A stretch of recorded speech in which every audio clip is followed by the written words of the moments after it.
Hello, everyone. Happy Hispanic and Latinx Heritage Month. And welcome to another important conversation about race, equity, and justice, focusing on the value of celebrating culture and heritage and its impact on learning. My name is Janae Armand. I'm Head of Educator Innovation at Flipgrid. And my name is Feli García López. Un placer estar aquí con ustedes y feliz mes de la herencia hispana. Nuevamente, it is an honor to be here with you for another very important conversation about race, equity, and justice. Esta conversación es todo un honor a la herencia hispana y es en celebración de nuestra comunidad Latinx. And our mission at Flipgrid is to empower every learner on the planet to share their voice and to respect the diverse voices of others. We know when this happens, global empathy can be built. So we are very honored to have this conversation today to uplift and amplify voices of the Hispanic and Latinx community, empower everyone to continuously listen and learn about diverse cultures, including contributions, the successes, the struggles, and perspectives of the community. And our conversation today will be a starting point for so many for further engagement. And we want you to know that we are 100% here to support you. And I'm beyond excited about this conversation journey because our panelists have so much, tanto que compartir, so much to share about the role of culture, language, and our Hispanic heritage in education. So please join the conversation on social media en todas las redes sociales usando el hashtag FlipGridForAll. So joining us today, we have three amazing educators who are part of our community who have, like I mentioned, they have a lot in common, mucho en común. Se encuentran con nosotros Yaritza Villalba, Natalia LeMoyne Hernandez y Omar López. All of them would tell us a little bit more about themselves, their role in education, and we are going to have this beautiful conversation. Great, so let's start off. Let's start with Yaritza. Buenas, mi nombre es Yaritza Villalba. I am an educator here in Brooklyn, New York. I am currently an assistant principal, but prior to that, I was a U.S. history teacher for 11 years, teaching students who were overage and undercredited. Es un placer estar aquí con ustedes. Gracias, Yaritza. Natalia. Hola, buenas tardes, buenas noches, buenos días a todos, donde nos estén mirando.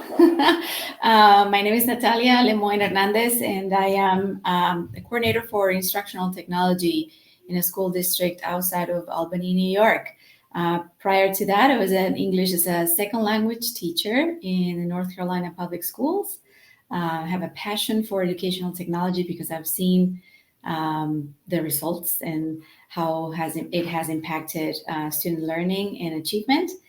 And I am really excited to be here. And I wanted to thank Flipgrid for the opportunity of, having these Latin voices be heard. So thank you. Thank you, Natalia. Bienvenidas a las dos, Yaritza, y ahora con nosotros. Hola, buenas tardes, buenos días, buenas noches, igual como dijeron. My name is Omar López. I am currently a Learning Resources Integration Specialist at Region 1. So we service local school districts in South Texas. Before being in this role, I was a middle school teacher for 17 years teaching ELA, science, and technology applications. So again, it's an honor to be here with you all, and thank you. And I think that's it for now. Thank you so much. Thank you, the three of you, for being here, por darnos su tiempo, sus experiencias, y sobre todo su amor. Así que we're going to start with our first question. Our question number one is, we would like for you to share a little bit about your culture. What are most proud of being a part of the Hispanic or Latinx community? So whoever wants to start. I So can I'll, give it a go. You want to okay. go, Omar? No, Natalia, go ahead, please. Yeah, go ahead. It's okay. All right. Well, thank you. So I am really proud of, I am from Colombia. For those of you who don't know, I'm in a country in South America. We have beautiful beaches in the two oceans, the Pacific and the Atlantic Ocean. Anyways, my country is beautiful and rich environments for fruits and animals, and we are really biodiverse. I am really proud to represent my culture because I am proud of our passion, our unity, our happiness. We are a culture that loves to express love in many different ways, and one of them is to dance. We express our happiness that way through dance. Whenever there's a celebration for anything, we dance. Whatever it is, a birthday party, you get together with the friends, you get together in the barrio, and then everyone is dancing. We also love our foods. We're proud of our indigenous heritage represented in the various foods that we eat, the fruits and the vegetables that we have. I grew up with parents and grandparents that loved our Colombian culture, and they knew a lot about our folk dances and history of our country. So that was really rooted in me. My parents were professional dancers and performed several times on TV. And so I learned to love it too, and participated in folk dances. I was part of the folk ballet companies when I was living in Buenos Aires, Argentina, represented Colombia in several Feria de las Naciones, which is like a nation's, how do you say that, fair, let's say. And I did the same when I was in North Carolina. So as you can see, I'm really, really proud of my raíces, my roots. And I bring dance everywhere I go, even to the Google Innovator Academy when I was part of them. So that's pretty much it.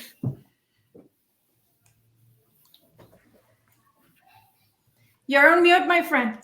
Oh goodness, I was so glad that you brought that up because I've had the pleasure of dancing with Natalia, and I can tell you the moves are so infectious and just makes you so happy. So I can't wait to hear about the other cultures. So Yaritza, I hear you are from Panama. So tell us a little bit about Panama. Yes, soy panameña. So literally, Panama is like a hybrid of cultures. As soon as you think Panama, the first thing that should come to mind, and I say should loosely, is Afrocentric. A lot of the things that we do in Panama, especially, religion and dance, actually comes from Africa. So we really dance Congo. So look that up, guys, when you have a chance. Also, what I love about Panama is the music, the food. Bailamos típico, bailamos Congo, salsa, merengue. But the food, you have empanada, you have arroz con pollo, guandules, everything that you love here in the United States and Panama. Obviously, this is my opinion, is rich in sabor. Also, just like Natalia, what I love is a sense of community and family. If I was to travel to Panama right now, all doors will be open and everyone will be offering me something to eat. And I think that's what makes me a proud Panameña, because I know there's always a home to go to, a home away from home. And even though I left almost 30 years ago, I still know that it's a welcoming community. Los Panameños, we stick together regardless of anything.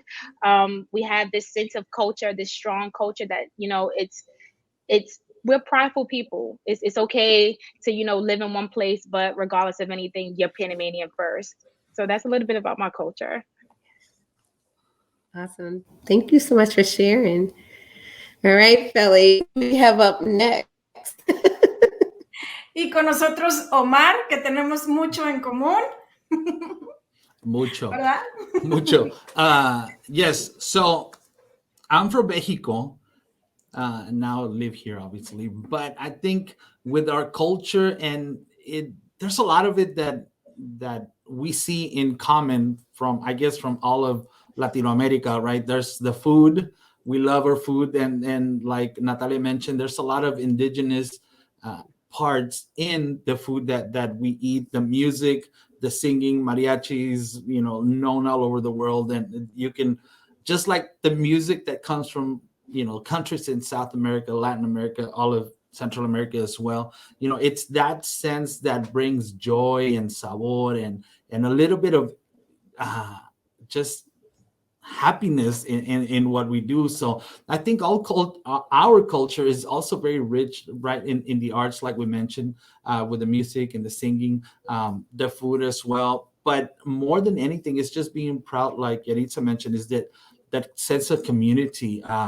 There's a celebration and we all get together and call this, and neighbors join the party, even though they're like not really blood related, but the vecinos come over and join as if they are part of the family. And we have friends and we say, look, that's Tío Juan, even though they're not really tíos, but that's just part of what we do. That's what our family is, right? So neighbors, friends, it's all one big community. And I think that's something that I'm really proud of, is that we're connected, and it's just knowing that there's somebody there that shares the same ideas and believes as you, and it's just being connected. So I think that's what I'm really proud of, is the music, the food, of course, that's always great, and just that sense of community. Yeah, and Feli and Omar, I know you have a son who is carrying on some of those folk traditions. You want to share a little bit about that?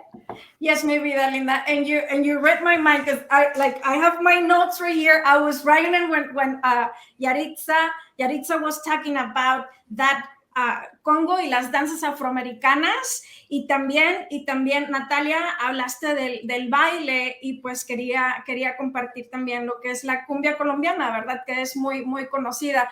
Our oldest one, our son Omar Alejandro, he's a dancer. He dances folklorico here in South Texas. And that's his passion. It's in his blood.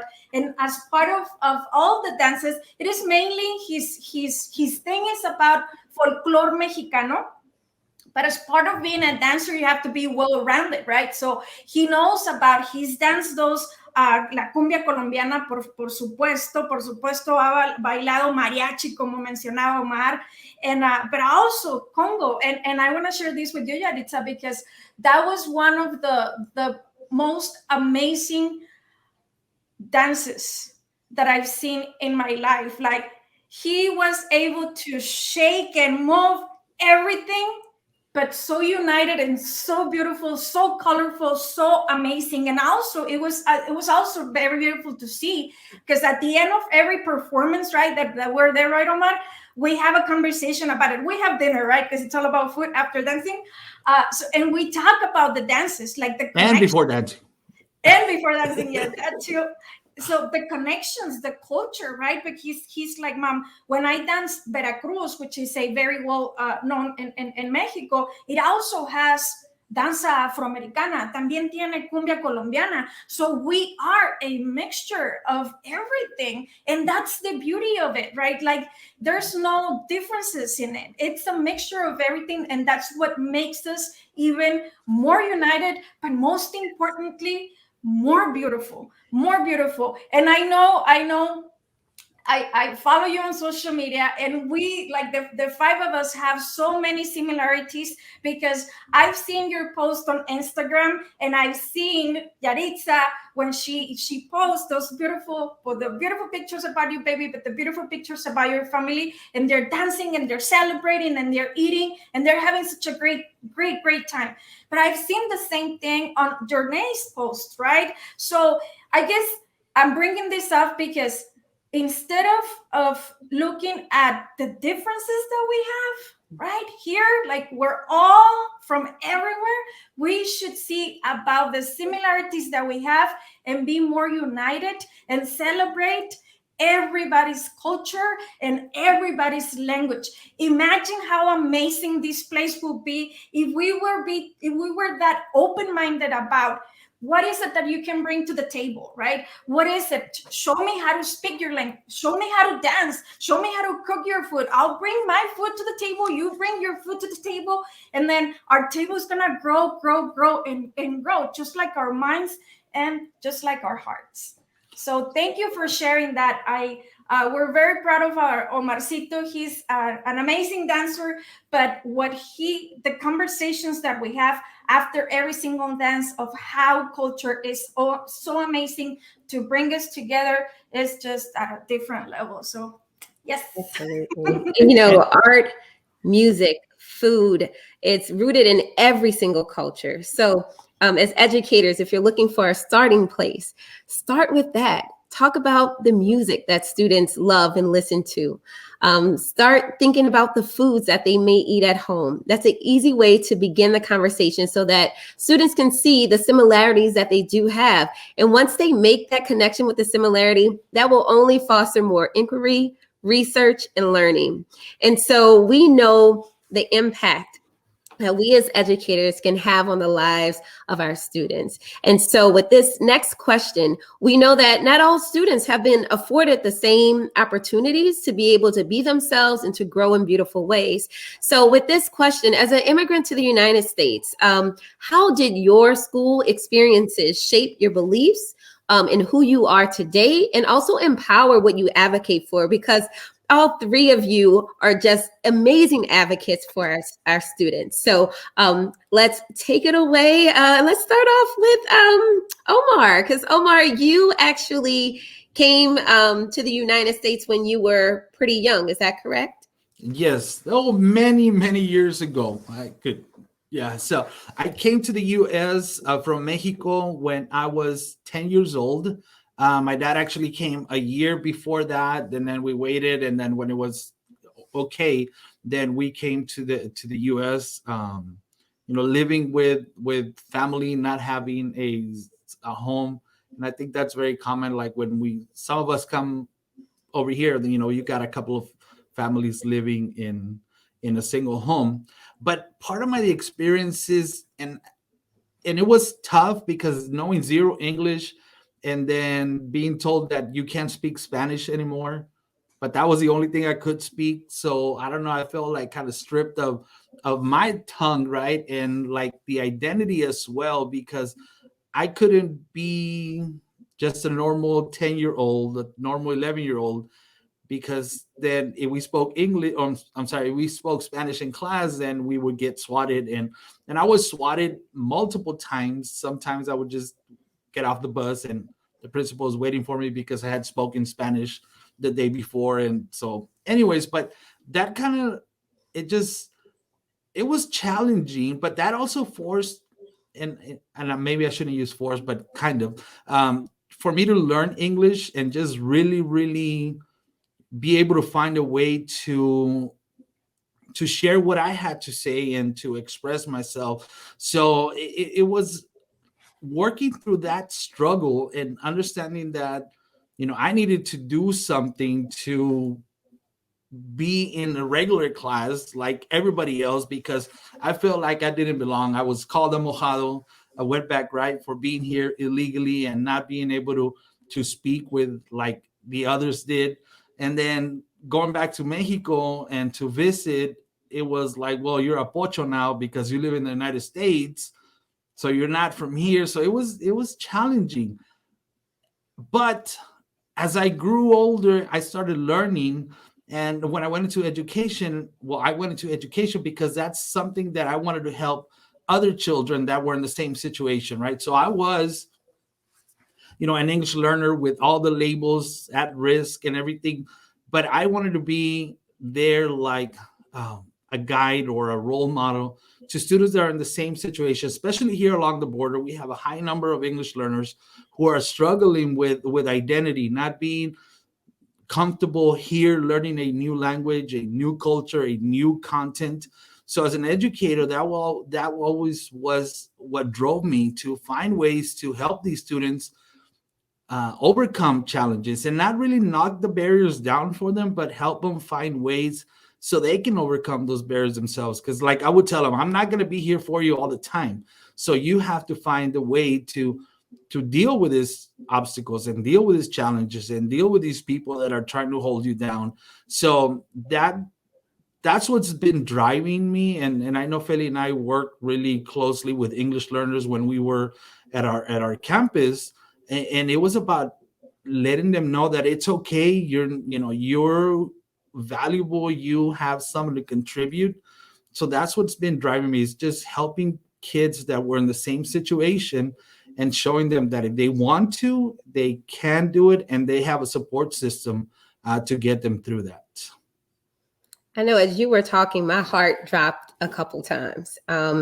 No child should ever have to feel that way at all. And I can hear in your voice just the passion that you have for making a change for others, and being that educator that is there to welcome and to love and to help grow, our students. So thank you so much for being vulnerable and sharing. And to every educator out there, we remember those things that are the most brightest moments of our lives, but also the most traumatic. And so that's just one thing for us to sit back and reflect. What type of impact are we having on our students' lives? Yaritza, did you have a similar experience when you came to the United States, or was it a little different? So I see.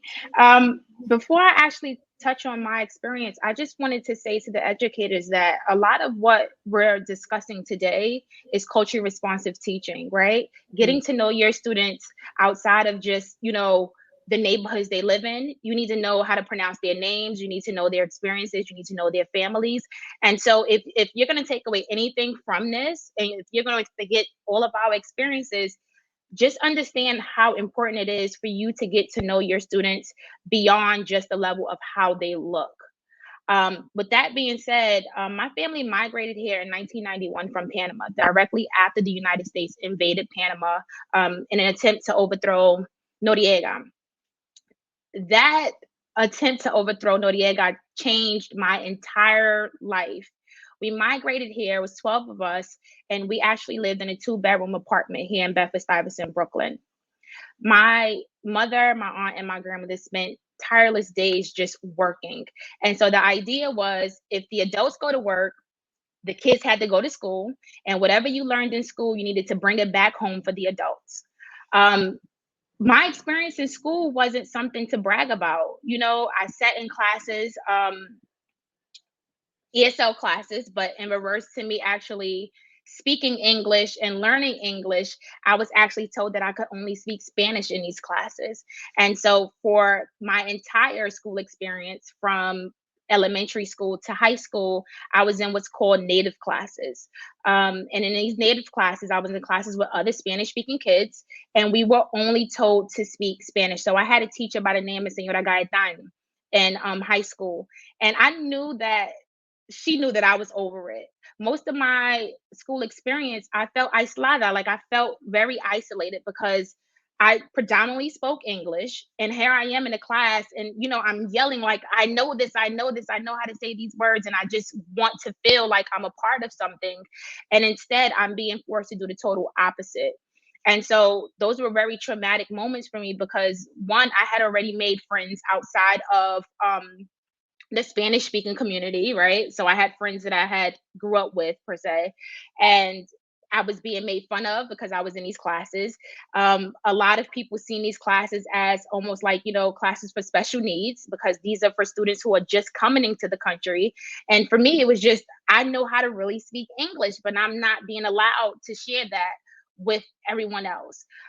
So in regards to my experience, I learned that when I became a teacher, that schools actually make money off of students who are in these ESL classes. So it wasn't that they educated my mom and let her know that, she could sign me out of the class. It was more of, we're not going to actually let her know that you could step out of this class and actually take a regular English course. On top of that, I had teachers who were culturally aware, and I had teachers who did a lot of things in regards to helping me see that, I'm a Black woman, I'm a woman of color, but I think that they didn't hit the mark with understanding the difference between culture and race. And they just assumed because I was a person of color that everything I wanted to learn about was just, tied to African American history as opposed to my own history. I didn't really learn about Panamanian history until my mom actually set me down and told me that what I was teaching was wrong. So when I became a United States history teacher and I started to teach about the canal, it took for my mom to teach me about dollar diplomacy. It took for my mom to teach me about, how America actually took advantage of the Panamanians to actually be able to build the canal, and how the Panamanians and the Jamaicans that were living in Panama were actually the poorest of the poor after the Americans came in. That's something that the history books don't tell you. That's something that you're not going to learn in college. So my experience, if I had to rate it on a scale of 1 to 10, I would probably say 5, because of course some teachers tried, but as an adult, you see where they actually missed the mark. So yeah, as an immigrant to the United States, obviously I feel for a lot of immigrant students who are dealing with the same thing that I've dealt with, because I know for sure that it's still happening, especially here in New York.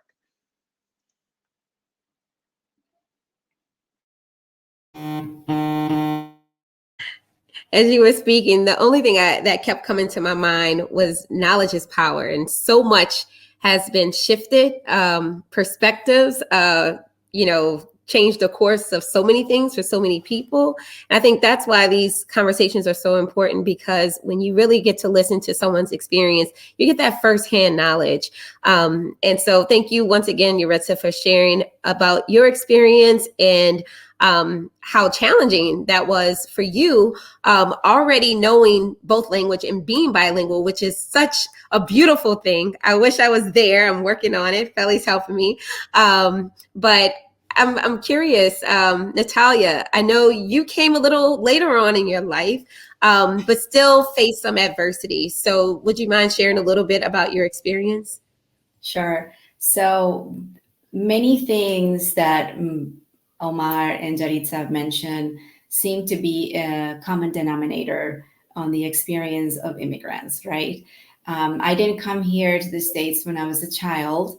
I came here when I was an adult already, and I was already an educated adult. I had my teaching degree, and I came to the States with a program called Visiting International Faculty Program to teach English as a second language to students in the North Carolina public schools. But even with that same experience of coming as an immigrant, there were still lots of things that I had to go through and experience. Some of them were positive and some of them were not so positive. But I grew up, like I mentioned earlier, with a passion for my Colombian culture. And that was dormant in a way when I was growing up. And then when I came here to the States, for some reason, that felt that it was awakened for some reason. And I think that's because when you are an immigrant, you come to a different culture and they speak a different language. As a human being, you're trying to connect to others. You're trying to find that sense of belonging. And it's very difficult to find that as an immigrant, specifically when you're confronted with a totally different culture, way of thinking, and a different language.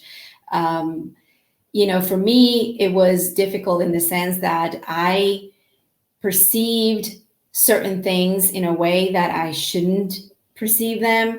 I remember clearly when I was in training before coming to the States. When I came, the first day I came to the States, this program gave us the training, and it was about American culture.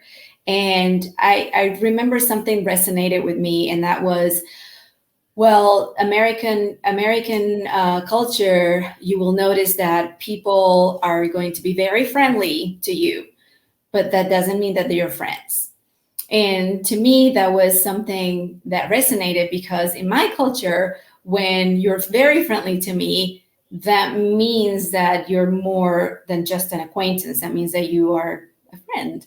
And so to me, that was a difficult thing to know how to maneuver and handle in terms of personal relationships.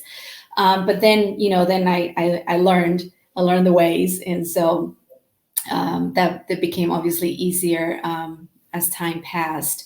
But another thing that I found that was difficult to, as an adult immigrant, was to have others understand my worth, and that I was someone that was knowledgeable, that was hired because I knew the job and I knew what I had to do, and I had the talents and the skills to be able to perform what I was asked to do. So I felt that I had to prove myself a lot when I started. And, you know, and I don't know if it was because people they don't know how you're formed as a teacher in a different country, and they don't know like your knowledge gaps or whatever.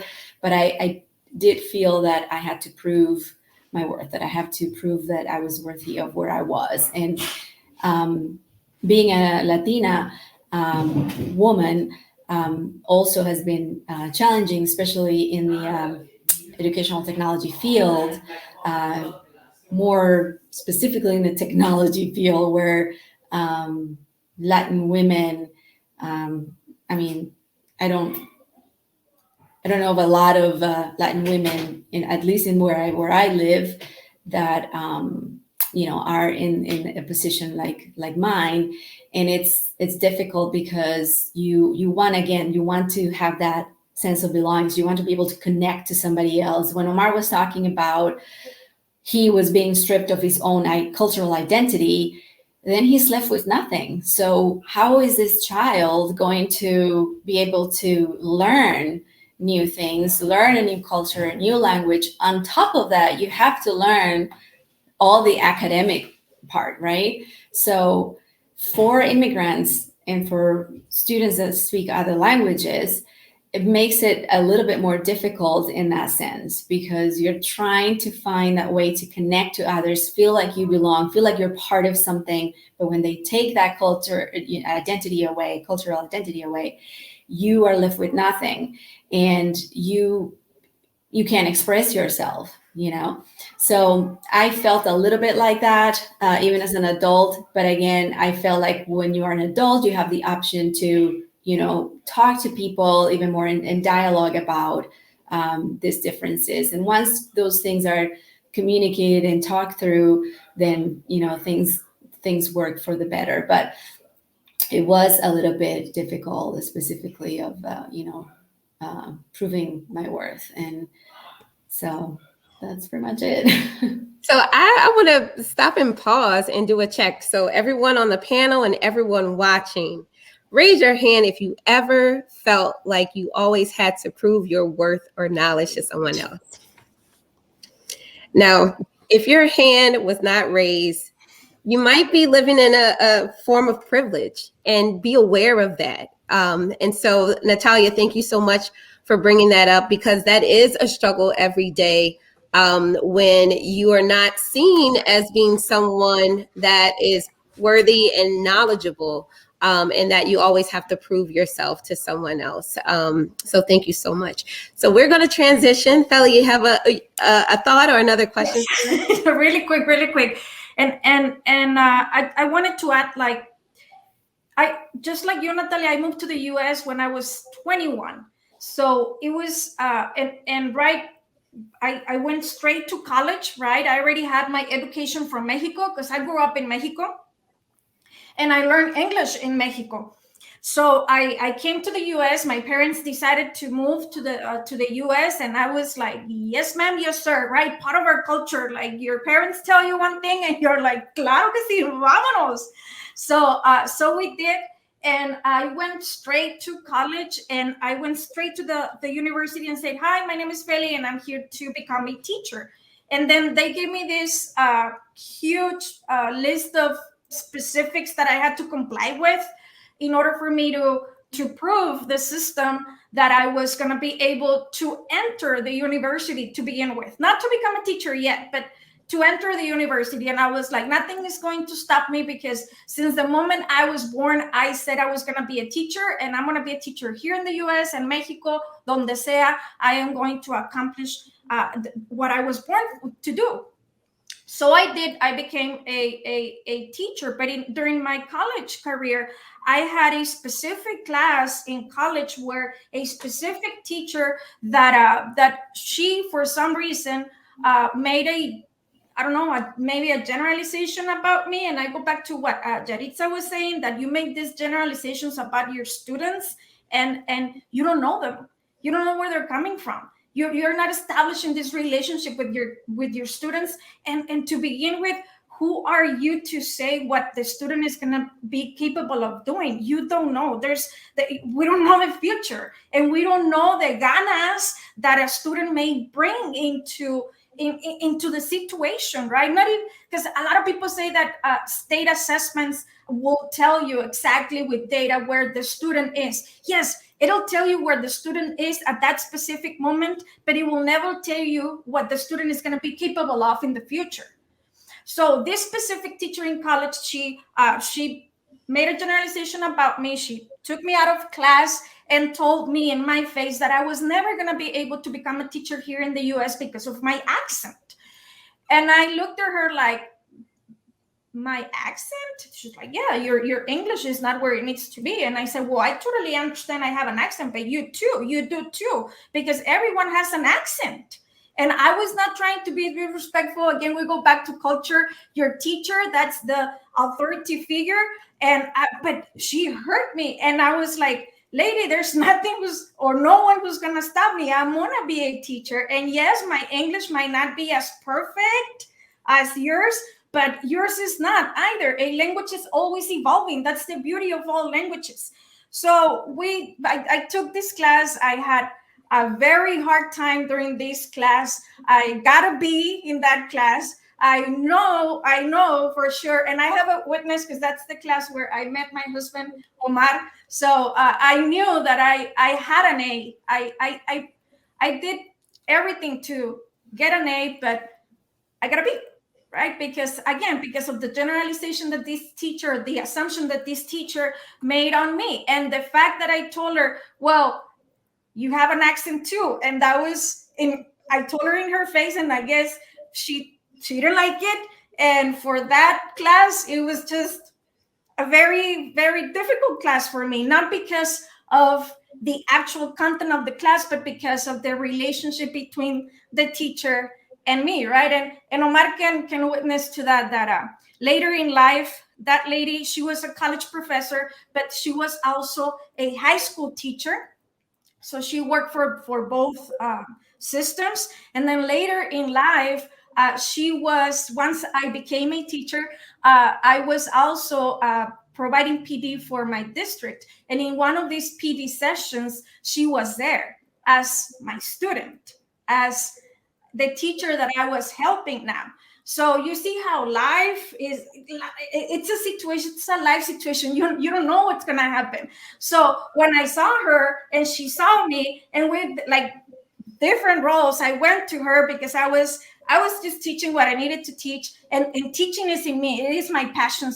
So she saw me and she remembered my face clearly. And I said, ay, bienvenida. And I talked to her in Spanish on purpose because I wanted to prove a point, but she couldn't make eye contact. She knew exactly who I was and where I was coming from. And then I went to tell her, cualquier cosa que necesite, yo estoy aquí para servirle, in English and in Spanish. So anything I can help you with, I'm here. And you see, so I'm sharing this story with you because we as teachers, we shouldn't feel that empowerment of telling a student what he or she is capable of. We don't know. And we are there to become facilitators of their learning. Omar, I couldn't understand that Omar learned based on pain. He learned the language based on fear. So when he was telling me about his situation here in the US, his situation is very different from mine. So I couldn't believe when he would tell me, me pegaban, if I would speak Spanish. And I remember looking at him like, what do you mean que te pegaban? Sí, me pegaban. I was like, but what about your parents? But that was a different time. That's another thing that we cannot make a generalization about parents. because most of the time we think that parents are not involved because they don't care. No, it's not that. It's just that the system of oppression has us, they have us, the system, and our parents at a different level. And some of our parents are literally afraid to go to our school, afraid to say what they think. So it's not about they do not care. It is, we go back to Omar's situation. It is fear, it is pain. And that because of that, some people take advantage of the students and the parents as well. And that's not right. That is not right. So these conversations need to happen, need to continue happening. And also, here at home, I speak Spanish all the time.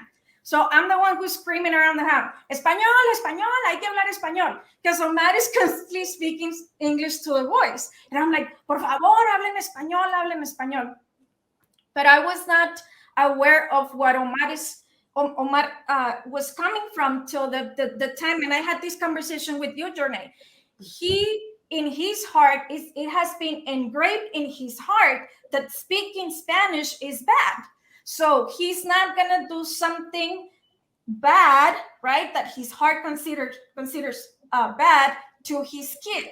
So that's the reason why his brain is already programmed to speak English to our boys, right? And I'm over here, Español. And it was not until Jornay and I had this conversation about trauma, el trauma que se provoca. Y ese trauma becomes part of your DNA, unfortunately. Absolutely, Felly. And, I think at this point too, like, as we all have shared these stories that shape us into the person that we are today, builds up our resilience. We're still here despite all of those negative types of situations. I know that each and every one of you also has some messages that you would love to send to educators around the world so that we don't continuously hear these same stories from our students that are in classrooms now when they're older and they're sharing about their experience. So we can definitely be the change. So here's our last question. Felly, you want to kick us off with this question? Claro que sí. Para cerrar con broche de oro, and again, to have these conversations with our students, with our parents, with everyone in our campus, right? With our teacher friends, with our community, what message would you like to send to the global educator community to help encourage their students to feel proud of their heritage, de sus raíces, their culture, feel value, and ways to support for success?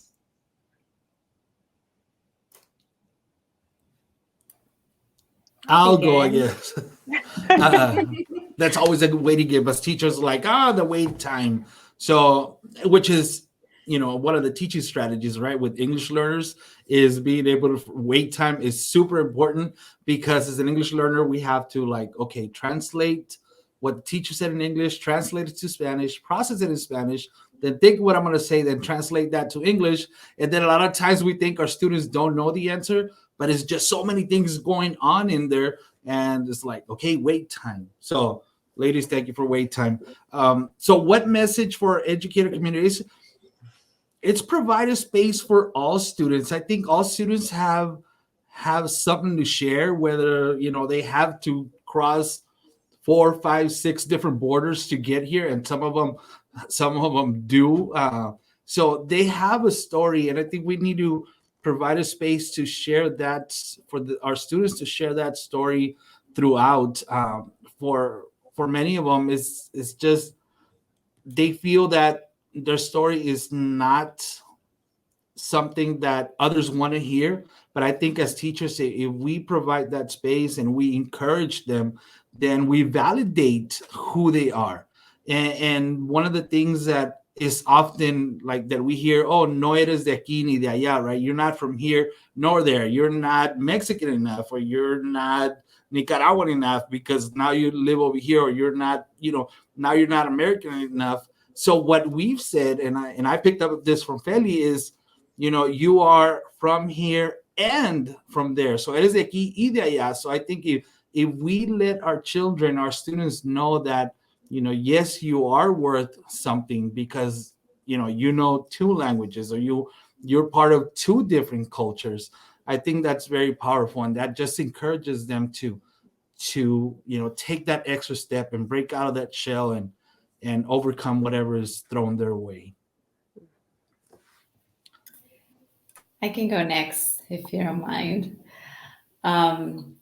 You mentioned something really important, Omar, and that's the ability of speaking two languages. And research has shown that people who are bilingual or multilingual are better at multitasking and also have the ability to understand metadata easily compared to monolingual people. So that's you have something in those students that it's a treasure. You can use that to your own advantage for your own teaching. So my message to teachers would be to help create a culture in a sense of belonging in your classroom. Bringing other cultures alive in your classroom will benefit all students, not just your multicultural students. It gives students a sense of belonging, and when you feel like you belong, you strive. It makes building teacher-student relationships easier. It helps pave the way for better and more effective learning, and it nurtures empathy, respect, and a sense of self-worth that nothing else can give you.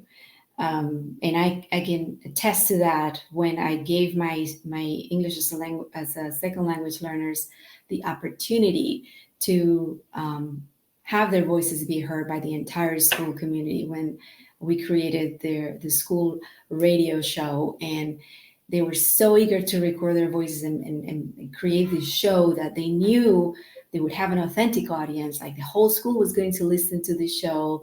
The principal of the school played it over the loudspeaker every morning. And so they became the students that no one knew about, or that they were like the different ones because they were being pulled out of class to go to do something else, to being the kids, the cool kids that were, that you could hear every day on the loudspeaker. The other thing that I want educators to take away from listening to us today is that, a couple of ideas. Assumptions can be detrimental. And I would suggest that taking a few minutes to learn about the country and the culture of your students would be very beneficial. For example, you may have several students that speak Spanish, but we have very different subcultures and with different vocabulary, slang vocabulary, and different customs. Not all of us grew up with the same things, even though that we speak the same Spanish language, right? Another thing to be aware of is body language. Students, Feli was saying before, we grew up with knowing that the teacher is the authority. And some of us were taught you don't look at the teacher straight in the eye. You kind of like, you need to be a little humble and you have to be respectful. So when your students are not looking at you in the eye, just instead of passing judgment on he's not paying attention or he's being disrespectful because he's not looking at me, think about the perspective of, well, what about his culture? Maybe it's a cultural thing.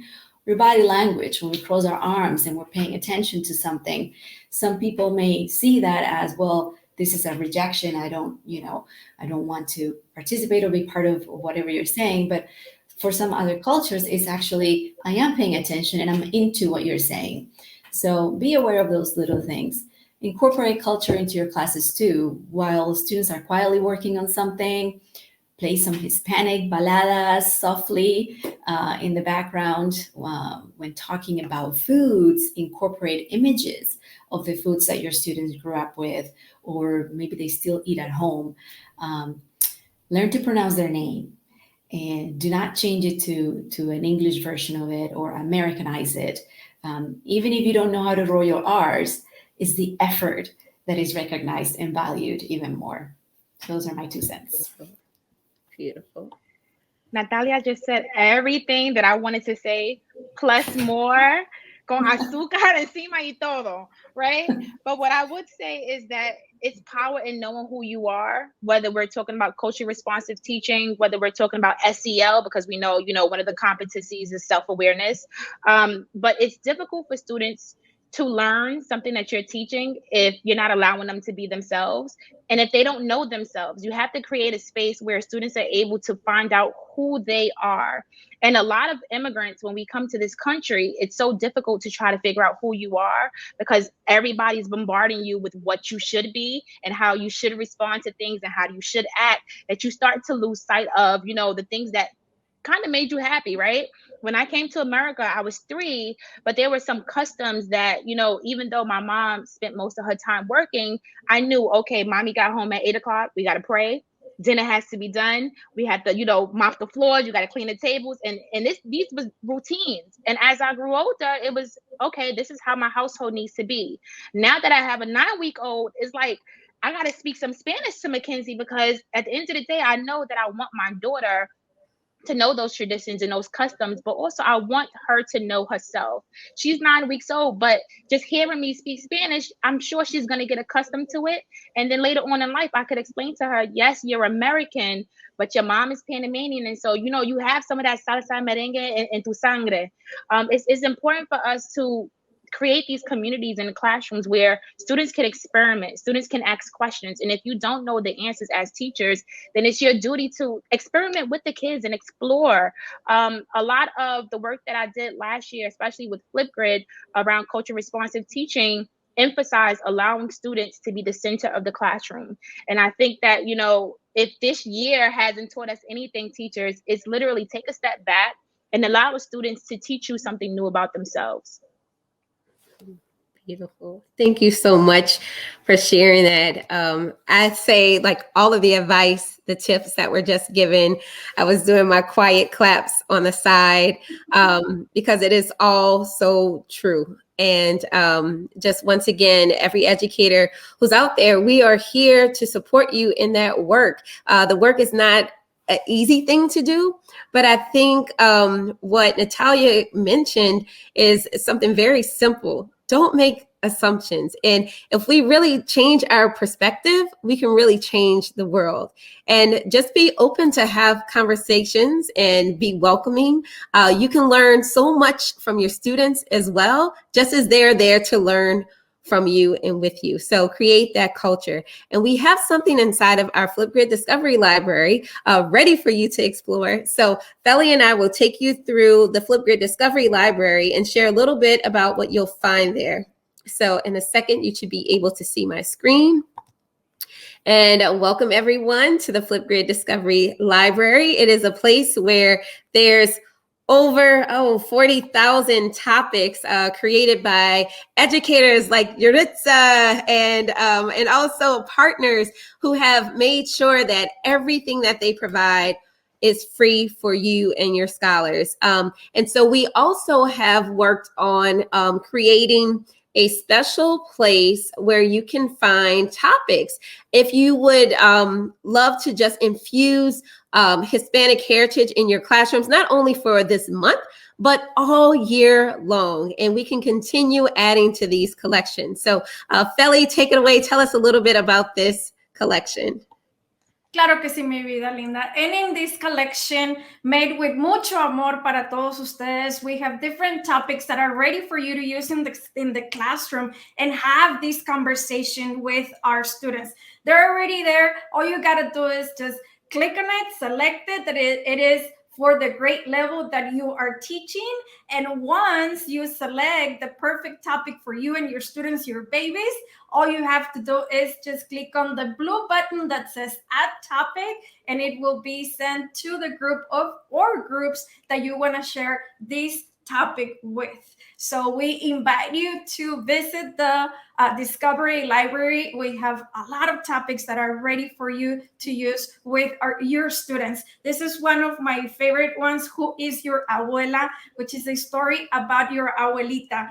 And it is all about culture and having these conversations and giving this space for our students to tell us about their abuelitas, about their stories. So it is beautiful. So I will also if you go to the topic journey, there's something in particular about, well, any topic, because it is, once you create a topic or once you bring a topic to your class, there is a tool available for every single one of our students, which is Immersive Reader. One of my favorite tools as an ESL teacher. This is the key. This is a way for us to finish those linguistic oppressors, right? And give the opportunity for our students to give this linguistic liberation, because it's all about what they choose and what they need. On that play button, the topic is going to be read to them, but also on the right-hand side, you have other options.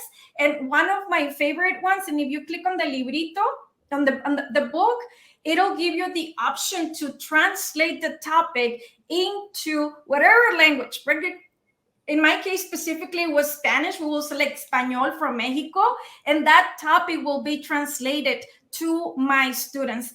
Excellent tool. Why are you going to force a kid who's just moved to the United States to understand something in English if English is not there yet? Use your L1. Use the students' L1 as part of your teaching tools.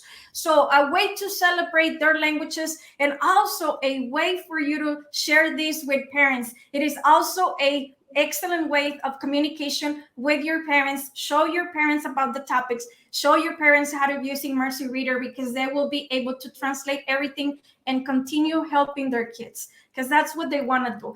The language might be in the middle, but if we provide our parents with the tools to continue helping our students the same way they did when they were in the specific place where they're coming from, we're just removing that obstacle that sometimes language is for our parents. So Immersive Reader, una maravilla, una maravilla.